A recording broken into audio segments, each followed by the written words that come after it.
Continuando aqui, 2 Tessalonicenses 2, verso 5.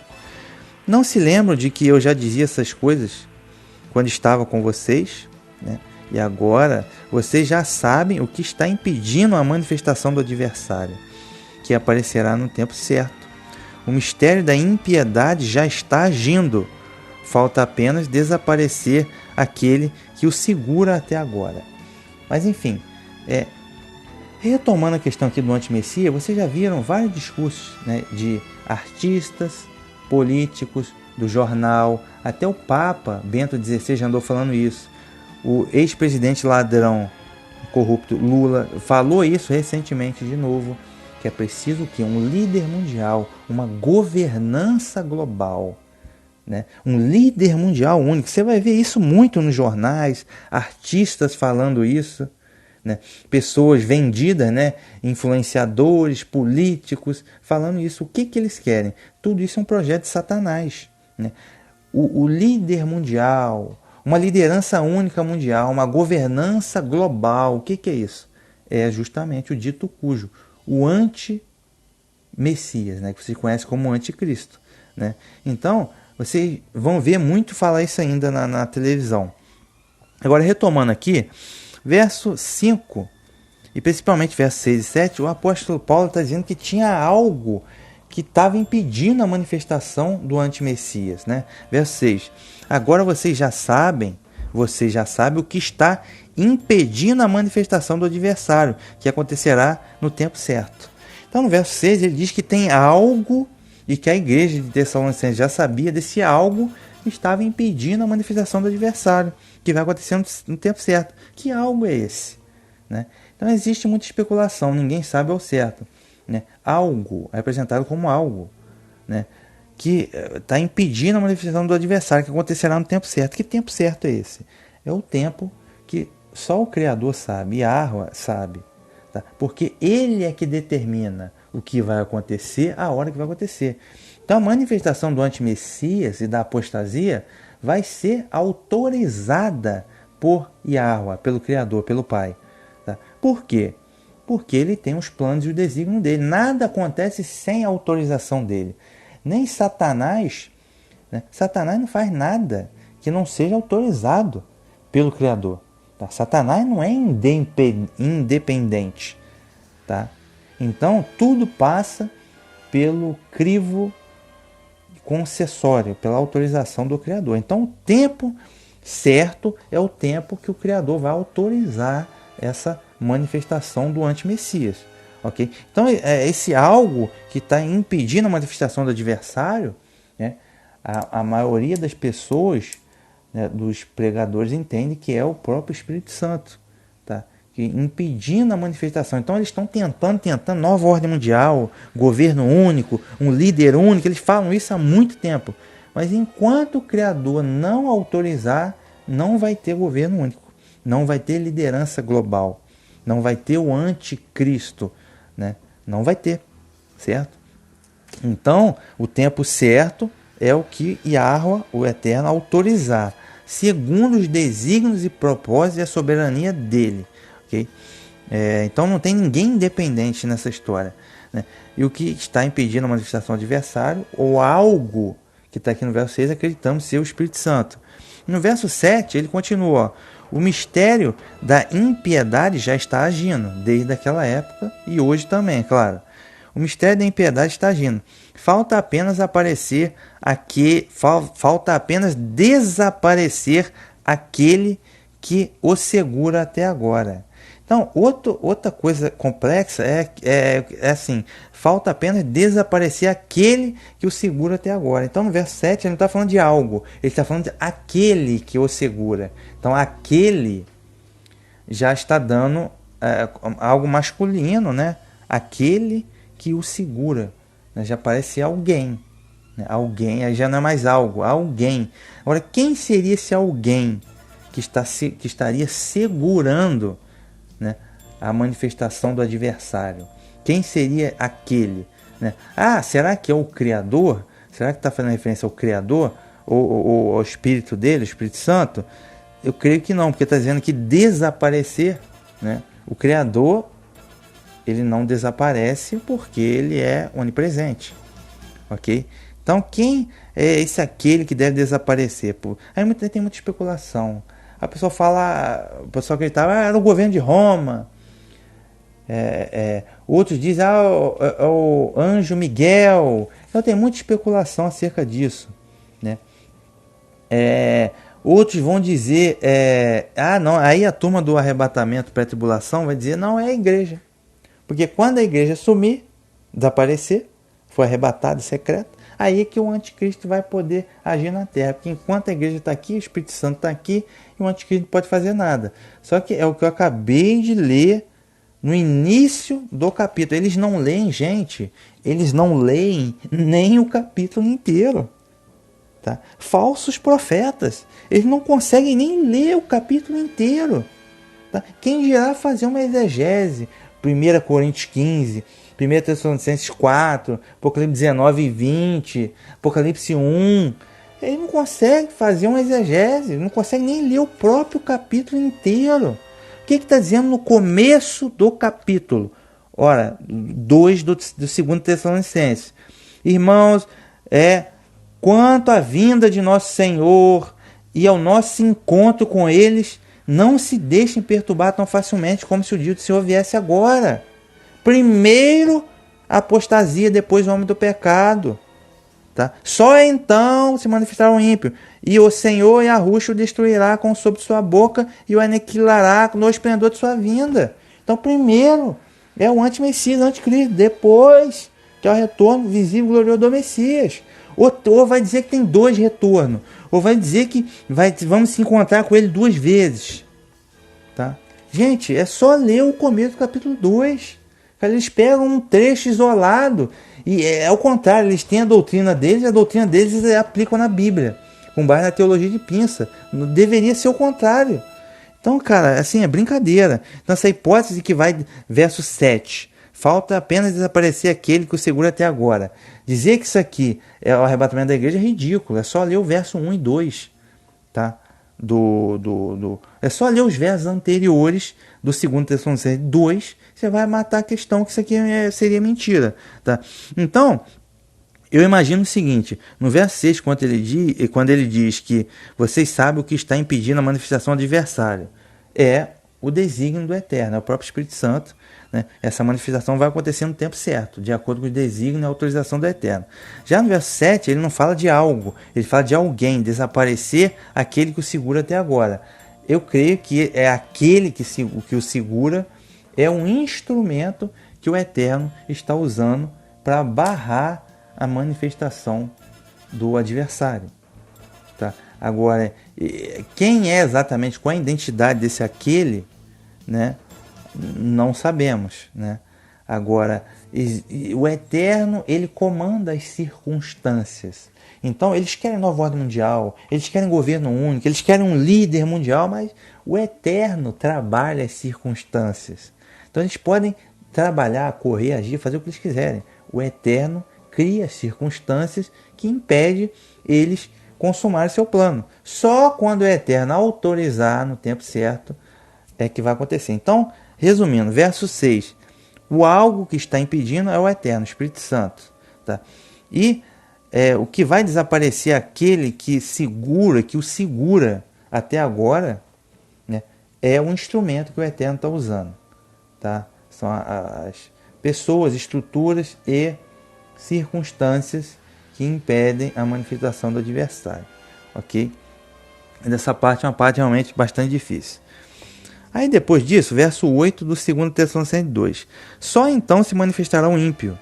Senhor Yahushua, o ímpio é o anti-Messias, o homem do pecado, o filho da perdição, que vocês conhecem erroneamente como anticristo. O ímpio. O Senhor Yahushua o destruirá com o sopro de sua boca e o aniquilará com o esplendor de sua vinda. Isso vai acontecer lá no Apocalipse 19. A vinda do ímpio vai acontecer graças ao poder de Satanás, com todo tipo de falsos milagres, sinais e prodígios, e com toda a sedução que a injustiça exerce sobre os que se perdem, por não terem aberto ao amor da verdade, amor que os teria salvo. Então, repetindo aqui o verso 9, a vinda do ímpio vai acontecer graças ao poder de Satanás, com todo tipo de falsos milagres, sinais, prodígios e com toda sedução que a injustiça exerce sobre os que perdem. Gente, eu falo sempre aqui contra a mídia podre. O pessoal dá muito crédito para a mídia e pouco crédito para a palavra de Deus, para a Bíblia. Tá? Esses aí vão se perder. Tá? Esses vão se perder na sedução. Tá? Então o cara está vendo novela quando ele podia estar lendo a Bíblia. Gente, não dá para compreender. O cara prefere a sedução do Satanás. Tudo que a mídia fala, o cara acredita como se fosse uma verdade absoluta. E a Bíblia é um livro antigo, cada um interpreta de um jeito, é chato, né? Então esses dão mais crédito para mentira do que a verdade. Então esses, o Eterno vai deixar eles serem seduzidos, né? Aí na hora da tragédia, vão por que Deus permitiu isso, né? Só lembram de Deus na hora da tragédia, cara, impressionante. Então fala sempre da mídia, gente, artistas, influenciadores, a falsamente chamada ciência, que Paulo já falou com Timóteo, cuidado com a falsamente chamada ciência.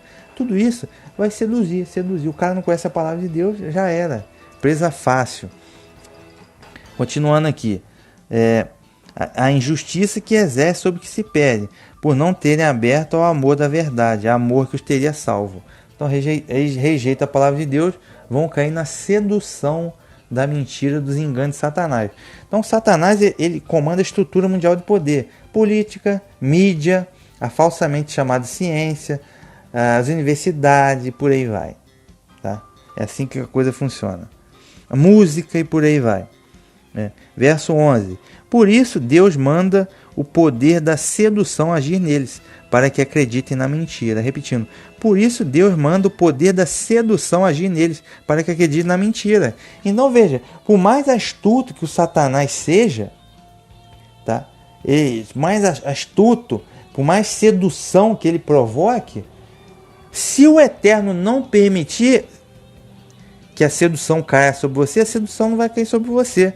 Só que aqueles que são coração duro, não, a Bíblia é chata, é um livro velho, cada um interpreta de um jeito, e o cara vai lá ver novela, e o cara prefere acreditar na televisão do que na Bíblia.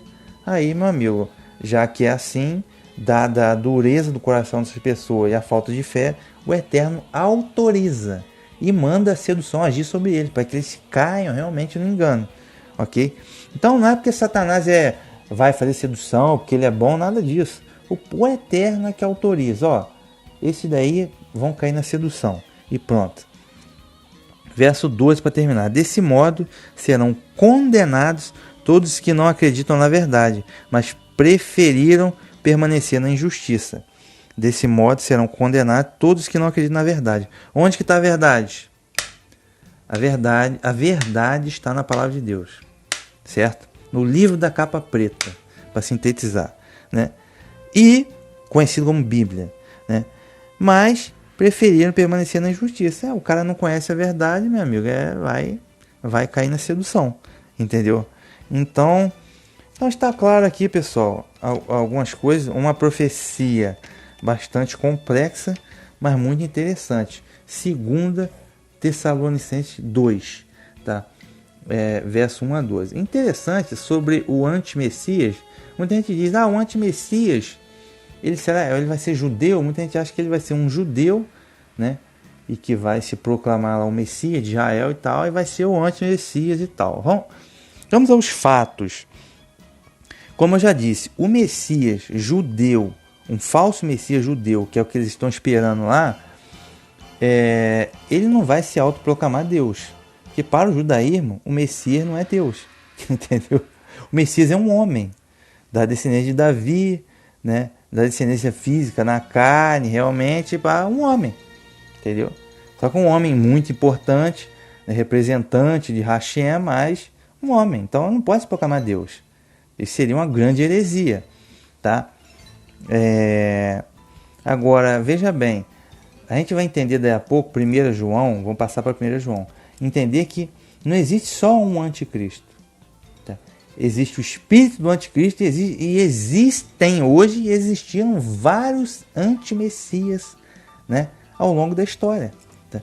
A grande questão é, esse, segundo Tessalonicenses 2, fala de o antimessias, o anticristo final, tá? O ímpio, o iníquo, o filho da perdição, o homem do pecado, esse que vai ser o líder do sistema da besta, né? E que vão ser destruídos no retorno do Messias pelo esplendor da sua vinda.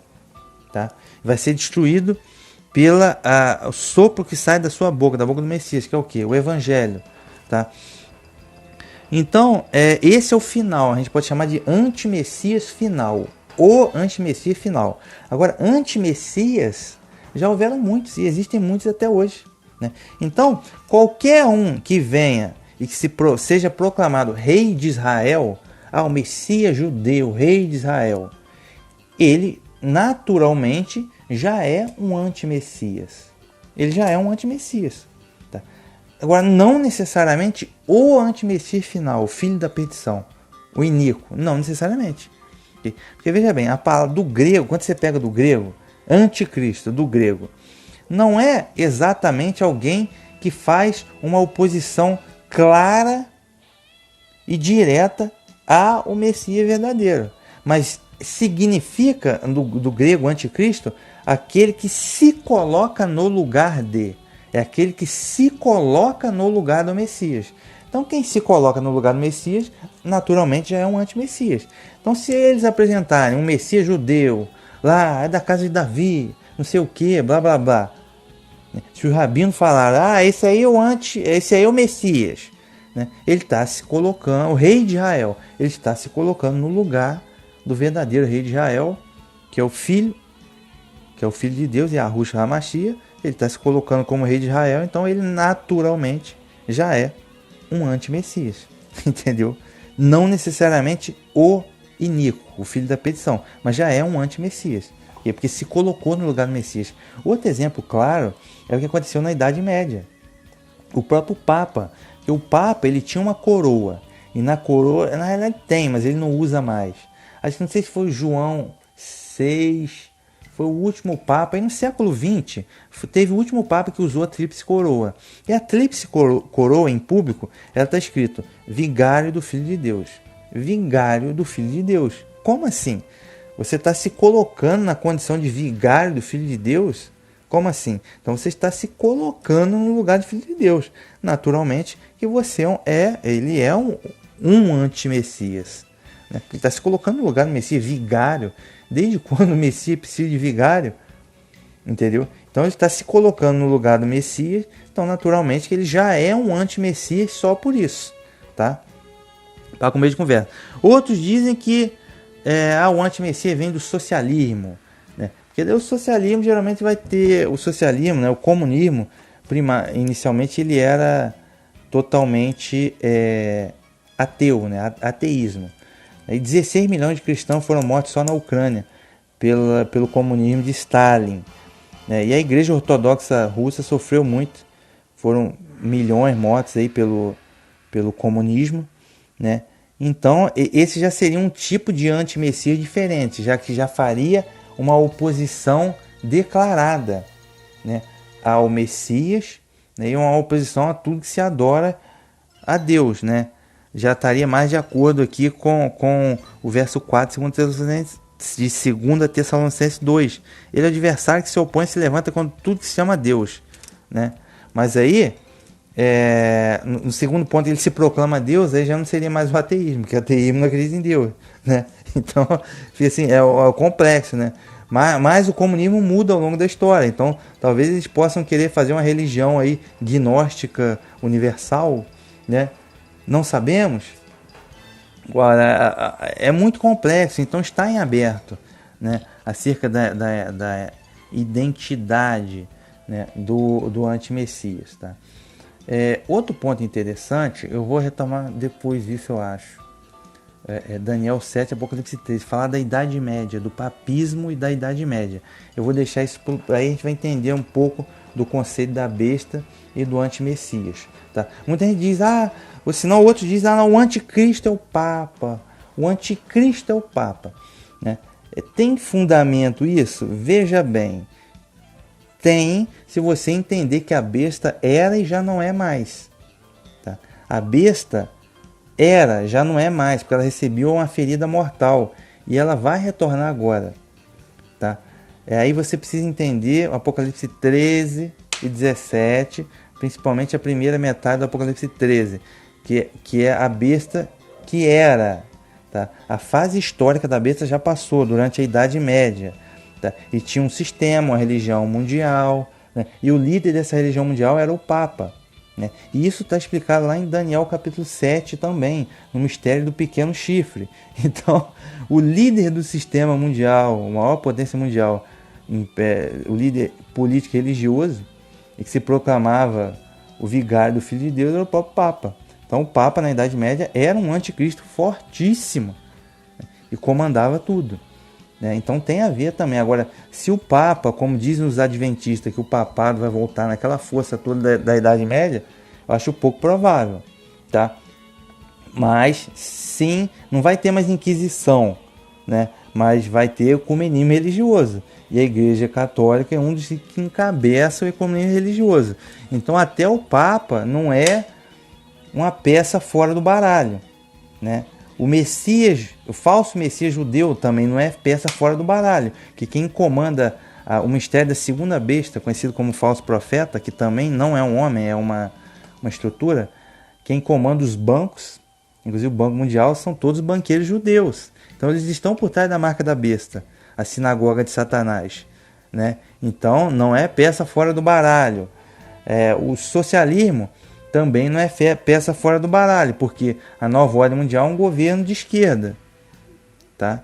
Então também não é peça fora do baralho. Então não dá para a gente lacrar, né?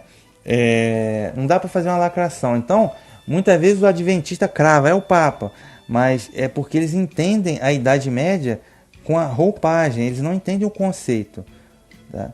O Papa é só uma roupa, né? O conceito é um líder político e religioso a nível mundial, né?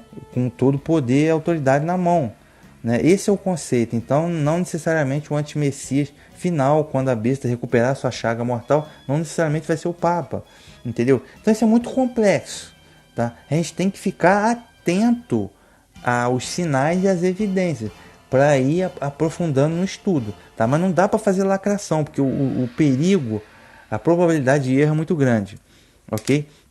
Então vamos lá em 1 João, capítulo 1, que é uma coisa fundamental a gente entender a primeira carta de João e a segunda carta de João, tá? 1 João, capítulo 2, vou no verso 18 até 26. Tá? 1 João 2, verso 18 a 26. Bem, o João aqui está dando uma orientação à igreja, porque estava havendo um problema. Deixa eu só beber uma água aqui. Estava havendo um problema com a congregação, as congregações da Ásia Menor. Que problema era esse? Doutrinas estranhas estavam se infiltrando entre os irmãos para poder apregoar heresias. E essas heresias estavam contaminando a fé genuína no Evangelho. Tá? Que heresia era essa? Bem, claro que nessa época aqui da igreja primitiva não existia cristianismo, tá? Só avisando, não existia cristianismo nessa época, tá? A igreja era filiada aos nazarenos de Jerusalém, tá? Então não existia cristianismo nessa época, já estou logo avisando, tá? A pessoa entender o contexto, século I, tá? Então nessa igreja primitiva havia uma doutrina querendo se infiltrar para deturpar o evangelho. E qual é o cerne do evangelho autêntico? Ora, você crê no Deus único, Criador, Yahweh, o Senhor dos Exércitos, e naquele que Yahweh enviou, que é o seu Filho, o Messias. Messias, né, é o Filho de Yahweh, né? E o Messias se fez homem. O Messias se fez homem. Isso que é preciso entender. Tá? Ah, o Messias é homem? Sim, o Messias, ele é homem. Por que a gente diz que ele é homem? Porque ele ressuscitou, ele está vivo. Tá? Está à direita do Eterno, Salmo 110, verso 1. Né? Agora, não quer dizer que ele é um homem comum, como os judeus estão esperando hoje. Um homem que vai surgir um belo dia, inspirado por Deus. Não, todo homem tem pecado. Todo homem, quem dizer que tem pecado é mentira. Agora, o Messias não teve pecado. Por isso que ele é o Cordeiro de Deus e fez o sacrifício perfeito. Agora, o Messias já existia antes da fundação do mundo. E ele se fez homem, o verbo se fez carne. Ok? Aí muita gente diz, não, principalmente alguns messiânicos, né? Não, que ele já existia nos planos do Eterno. Mas pera aí, ele diz, ó, sair do mundo, sair do Pai e vir ao mundo. Outra vez, saia do mundo e volta ao Pai. Como é que você volta a um lugar que você nunca esteve antes? Entendeu? Mas enfim, não vou entrar nesse mérito. Agora, esse é o Messias. Então você tem que ter fé nos méritos do Messias, que é o caminho, a verdade e a vida, no sacrifício que ele fez, para você alcançar o perdão, a expiação dos pecados e alcançar a vida eterna. Ok? Esse é o cerne do Evangelho, esse é o cerne da Bíblia. Tá? Agora, se você não acredita nisso, não tem salvação. Tá? Essa é a fé salvífica. Ok?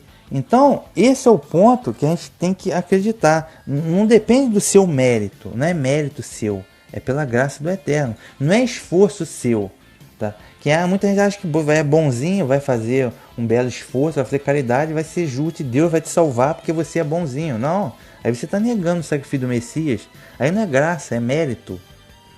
Entendeu? Aí não é graça, é mérito. Salvação é pela graça. Então os méritos da salvação são todos do Criador. Você pode desenvolver a sua salvação pelas obras da fé. Aí o seu galardão é cada um de acordo com o que desenvolveu, com as obras da fé. Agora, a salvação em si é graça, meu amigo. Entendeu? Essa que é a grande questão. Então a gente precisa acreditar nisso. Só que essa falsa doutrina estava se infiltrando entre os irmãos, dizendo, não, cara, não é nada disso não.